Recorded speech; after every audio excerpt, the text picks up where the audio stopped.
Dr. Engineer Ahmed Moawad, Vice President of the Holding Company and Water and Wastewater Treatment. He will talk to us online from Zoom. اولا انا بشكركم جزيلا. اسمحوا لي بس ابتدي بالعربي. بشكركم جزيلا الديستنجوش بانل الدكتور العزيز الصديق احمد شعبان. انا بعد اذن حضرتك بكرر اعتذاري الشديد. انا كان نفسي جدا مع حضراتكم، ولكن حضرتك تعرف الظروف اللي عندنا، بس جالنا اجتماع مفاجئ كان المفروض امبارح وريسكادولد النهارده، فانا بكرر اعتذاري وانا اللي خسران بعدم وجودي مع حضراتكم، فارجو قبول اعتذاري مره اخرى يعني. اسمحوا لي يا فندم سريعا كده انا هشير مع حضراتكم طبعا البرزنتيشن اللي عندي.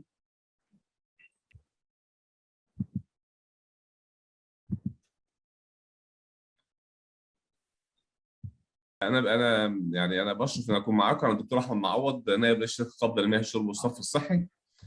انا هستعرض مع حضراتكم سريعا مجالات الشركه في مجال I'm sorry, I have to speak in English now. I'm sorry. My name is Ahmed Moawad. I'm the Vice Chairman of the holding company for water and wastewater. And let me first today take you for the quick trip into the mandates of the holding company and how is the current status of water and wastewater in Egypt. I'll be talking briefly about the water and wastewater services provided by our companies. I'll focus, of course, on the topic and the theme of today's meeting, which is basically the membrane technologies and how it's implemented in the country and what is the potential for expansion. And of course, this runs very well with the needs for having a national industry for such an important and vital activity, which is the membrane technology as a whole. We are currently serving about 100 million Egyptian citizens, which they are living in 253 cities in about, I think this is better maybe. We have 25 subsidiary companies with 130,000 employees. Currently, Egypt is producing 32 million meter cube per day. The holding company is responsible for serving 25.9 million meter cube per day, where the percentage coverage for water supply is in the range of almost 99%. Most of them coming, as you know, from the Nile, 11% coming from underground, and 2.7% coming from desalination. And I'll have another talk about the desalination later, because again, we have a very optimistic plans of the expansion of desalination plants in the country. We are serving 16.8 million subscribers, and with a water distribution network of 164,000 kilometers. For wastewater, where only, of course, the problem is not as much as in water, of course, because we're only covering 65% of population. We're having a very, again, optimistic plan in increasing the coverage to almost 99% or 100% within the next 3 to 5 years within the program that you all hear about, which is Haya Karima program. We are planning to increase the coverage. We are currently covering 96% of the urban population by wastewater and only about 37% for rural areas. And as I mentioned earlier, of course, this will be increased. We have about 500 wastewater treatment plants covering 53,000 kilometer of networks and 8.7 subscribers. Actually, when the holding company started, we had to focus on some pillars, like having master plans for the whole companies in order to know exactly what are the plans and what are the coming future for the expansions. And this has been coupled with GIS systems, asset management techniques, hydraulic analysis. I wouldn't have the time to go through all this now, but just to give you a glimpse of what's happening in the holding company. These are the GIS centers we have. We have all the networks are placed and all the assets are placed in GIS networks. We do this through hydraulic analysis in order to determine the need for rehabilitation of networks. Within the master plan, we are forecasting that Egypt will be utilizing about 42 million meter cube per day. And this number shows the need and the urge for having different technologies to be implemented in order to serve this demand.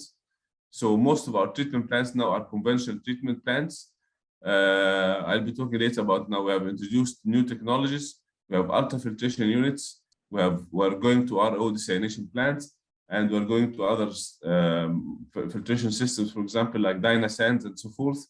So there are always room for improvement and always room for introducing new technologies to meet the demands of the citizens. For the wastewater capacities, we are predicting to reach 33 million meter cube per day by year 2037. These are some, in Egypt, actually, we have for the wastewater, we have different technologies for wastewater, going up to 14 technologies. I saw the presentation of my colleague, Dr. Ahmed Shaban, yet we haven't introduced the MBR technologies, of course, because it's the OpEx cost for it, and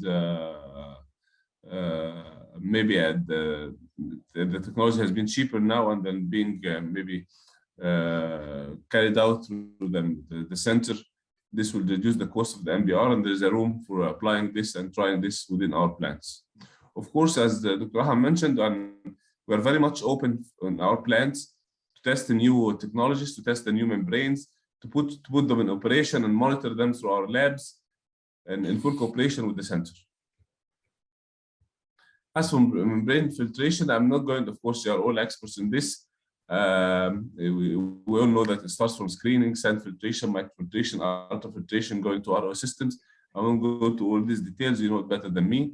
That's a comparison again between the membration filtration we have or in rapid granular. Normally our plants goes through rapid granular filtration before disinfection, except with the recent plants that we have will introduce our membrane filtration.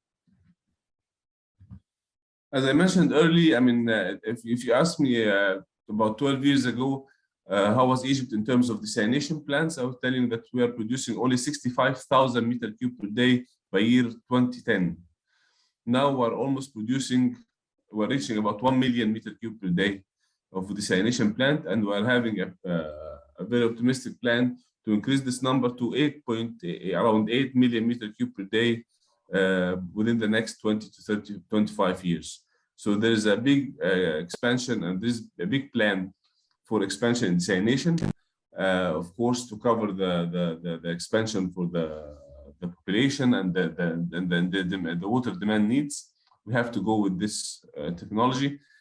So again, there is a big room in order to nationalize the industry of the membrane. It's very crucial. It's a strategic option. And we're fully backing the center and facilitate as much as facilities for all the research institutes to come and test the materials with us in cooperation with us.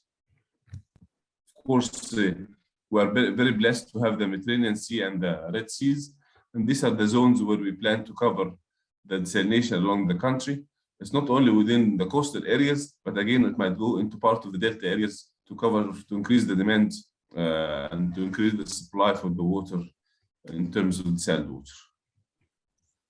Currently, we're having about 20 ultrafiltration units, plants, and 79 RO plants spread in the country along all the governorates.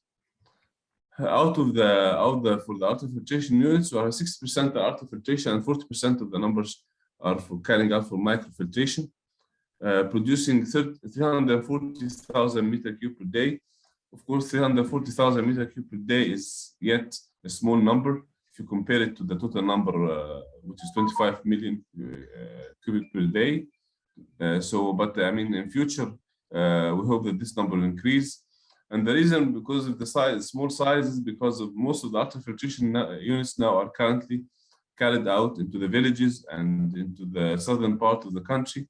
With the size of the plants, by norm, it's small sizes compared to the ones in Cairo and Alexandria and Giza, for example. But in future, I hope that this technology will increase and we're having more into ultrafiltration units in the country. These are some of the plants that we have. This is in Tel Rak in Sharqiya. And this is, again, in Al Magid, Al Bahira governorate. Again, this is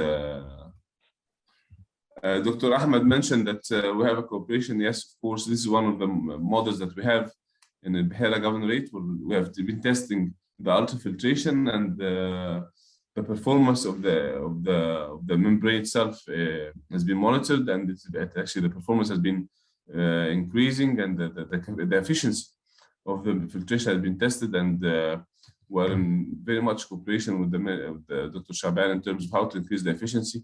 We have recorded the data period of the study with the energy consumption and the flushing time and the chemical used, and this gave promising results actually. The recovery rate was high, the recovery was high. Turbidity levels the efficiency is increasing. So it's very promising, and we are fully backing and very satisfied with the cooperation with the center. Of course, one of the beauty of the UF filtrate that normally you have a sort of a standard, a constant quality for filtrate water. It gives us low footprint. Even the capex cost now is almost comparable. The operation cost even is getting more towards the ultrafiltration and membrane filtration. The land area, of course, is less to compare to a conventional filtration. So I would say that we are very much ready now into implementing the ultrafiltration units and increase the capacity of the plants within the ultrafiltration techniques. Again, as I mentioned, that we are aiming to have about 8 million meter cube per day for desalinated water, desalination water. These are some of the pictures that for the current plants that we have. That's in Hurghada and Yusuf, that's 80,000 meter cube per day plants. In Safaga also, El Qusayr, Remila, Al Arish desalination plants, and Shabab desalination plants also in South Sinai. What I really amazed here that we had also some small plants which are working with the RO and renewable energies. I missed to present them here, but it's worth saying that we have small plants coming to 150 meter cube per day in Sinai, working fully with solar panels, and also we're planning also to have a sort of a hybrid energy system, solar and wind, within a pilot area also in Hurghada, in cooperation with other institutes. As I mentioned, that we're sort of trying to operate all our plants in having a clear standard operation procedures. We have a twinning with the GIZ and the German institutions to establish what we call the technical sustainable management. It's a certificate that's given to our own plants, which is assuring that we're having proper occupational health, safety, operation, and maintenance. And this certificate is basically accredited by the DWA, which is an organization from Germany. More than 200 plants have been acquiring this TSM certificate, like in Manshia, in Alexandria, Armenia. Again, the Cleopatra was the first desalination plant in the Middle East to acquire the TSM. We have also tried to improve our whole system in terms towards the digital transformation of the operation of the holding company. We have introduced new meters. We have introduced the prepaid meters beside the mechanical meters. Currently, we have more than 1 million prepaid meters, and we are procuring to have more like about 500,000 again meters to be ready for installing within our companies. Now we depend on having sort of handheld systems in order to facilitate the payment and facilitate the readings for the meters to avoid errors. These are all sorts of activities that we are carrying in order to maximize the digital transformation of all the systems that we have. I'll go through them very quickly. Again, energy management is a challenge that we have in the holding company. We are producing an average rate, or consuming an average rate of 650 megawatt hour. So energy efficiency is one of the main challenges that we have. And we have managed to have a sort of a plan to reduce the consumption within 10% for the next 5 years. We have managed to produce about 5% till now, and we're having more plans to reduce the energy and the energy consumption for these plants by either introducing energy efficient systems or introducing renewable energies to our system. Let me jump to, again, we have focused on the capacity building, and what we have certified them with the Association of Energy Engineers. It's a certificate to give it to the engineers in order to be energy auditors, so can they identify the projects required to minimize the energy and minimize the consumption of energy.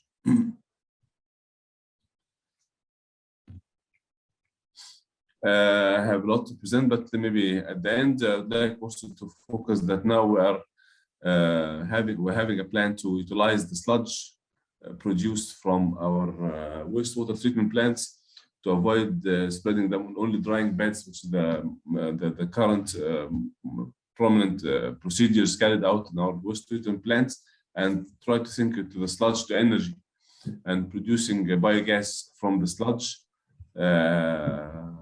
Of course, we have the big El Jabal Asfar. It's one of the famous plants that we have in the country.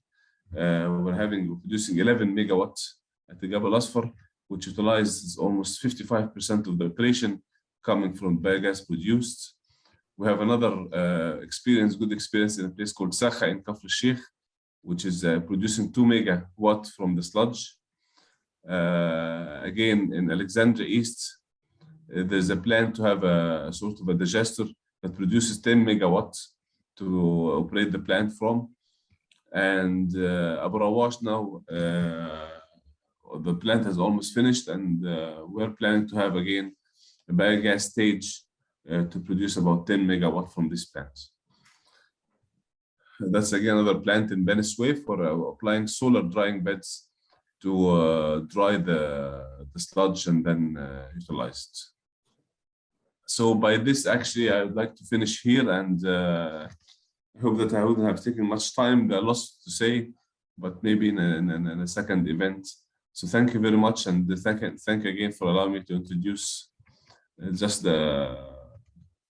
some of that we are doing and to share with you some of our experiences. Thank you very much.